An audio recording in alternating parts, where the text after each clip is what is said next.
Olá pessoal, aqui com vocês, professor João Batista, Geografia. Nesse vídeo de hoje nós vamos discutir aí, dar algumas dicas aí sobre o último assunto, solos, né? Como nós podemos observar na tela, o solo é formado quando um material de origem passa por determinados processos de transformação. Então, para que o solo se forme, ele passa aí por intensos processos de transformação, que causam aí a sua decomposição. Se o material de origem é orgânico, então forma-se um solo orgânico. Um solo mineral é o tipo de solo formado quando o material de origem é uma rocha. Portanto, quando a origem é orgânica, nós temos um solo orgânico. Quando a origem é mineral, nós temos aí um solo mineral, né? Quando a origem do solo é uma rocha.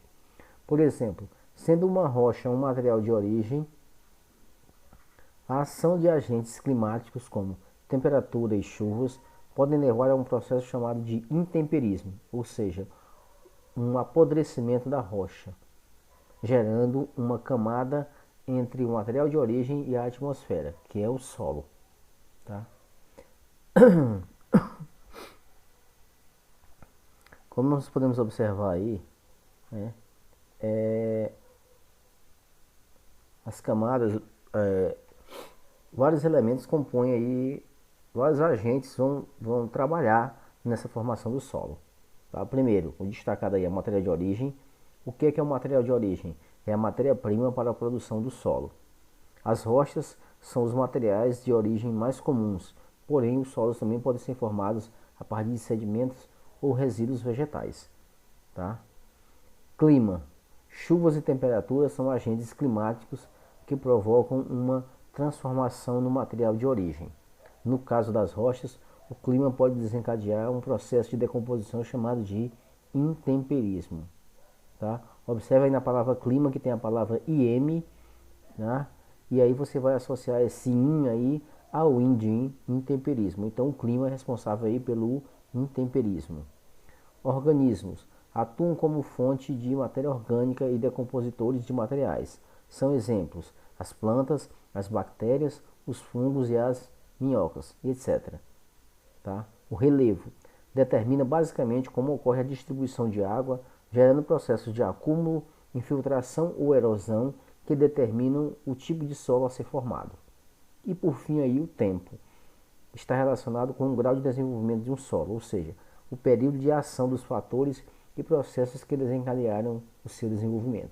Então, nós temos aí como fatores que atuam aí na formação dos solos, o material de origem, o primeiro destacar lá em cima, o segundo aí o clima, o terceiro os organismos, né?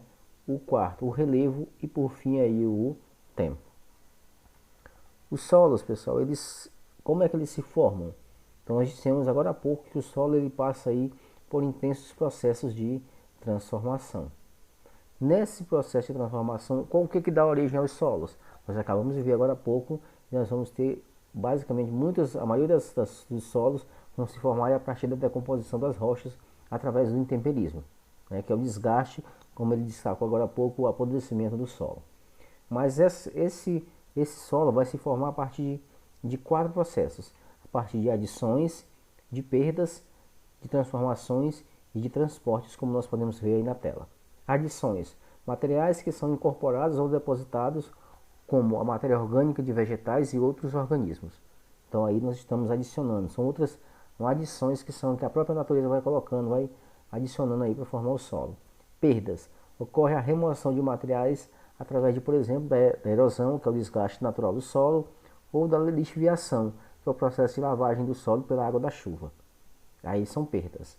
Transformações, alterações químicas, físicas ou biológicas nos materiais formadores, quer seja na parte orgânica, quer seja na rocha propriamente dita. Então aí são transformações. Essas alterações químicas, físicas ou biológicas são as transformações. E transportes, que é a movimentação de materiais dentro do solo. Tá? Por exemplo, quando uma área que está na parte mais elevada sofre o processo de erosão, os materiais erodidos, desgastados, eles tendem, por ação da mecânica mesmo, a descer para a parte mais baixa. Esse processo aí esses materiais podem se quebrar, podem se romper e aí se fragmentar e dar origem a outro tipo de solo, tá? Então, para se formar um solo, ocorre aí adições, como a gente acabou de ver, a gente está vendo aí na tela, ocorrem também perdas, né? Ocorrem transformações e também transportes. Tudo isso para quê? Para formar o solo. Mas o que é o solo? O solo nada mais é do que a camada superficial da crosta terrestre, né?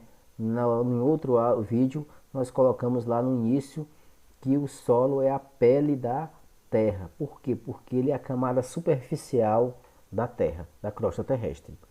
Resultado, como nós vimos aí agora há pouco, da ação de diversos fatores, tá? Mas que fatores são esses? Tá? Que a gente viu nesse minuto, né? E discutimos esses fatores aí. Quais são esses fatores? Tá? Quais são os fatores que concorrem para a formação do solo? Tá aí o material de origem, tá aí o clima, tá aí os organismos, tá aí o relevo e por fim o tempo. Tá ok? Então nós estamos vendo aí, pessoal, que o solo é a camada superficial da crosta terrestre, resultado da ação de diversos fatores, em conjunto aí de diversos fatores. Esse recurso natural ele é formado principalmente pelo desgaste da rocha-mãe e pela decomposição aí da matéria orgânica, tá? É importante também a gente lembrar que esse solo aí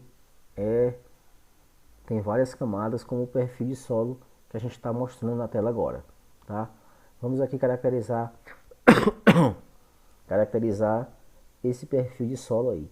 Então nós temos aí com a letra O horizonte O, né, que é a camada superficial composta de grande quantidade de matéria orgânica, tá? O material orgânico está aí no horizonte O, como restos de animais e vegetais, na parte aí bem superior. A segunda camada aí que é destacada nessa figura, o horizonte A, uma mistura de matéria orgânica e mineral, como argila e areia. Na letra E, nós temos aí o horizonte E, um pouco mais abaixo, que é a matriz mais arenosa do solo, onde ocorre a remoção de argila e de matéria orgânica. Tá? O horizonte B, esse aí na cor um tom vermelho róseo, né? Rico em material infiltrado no solo, com mais sais minerais e águas dissolvidas em água. E por fim aí nós temos agora um pouco abaixo do horizonte B, o horizonte C, que é a camada rica em fragmentos desprendidos da rocha-mãe. Você percebe aí na imagem vários fragmentos aí na camada C. E lá no final a rocha, o horizonte R de rocha, rocha-mãe ou material de origem. Tá ok?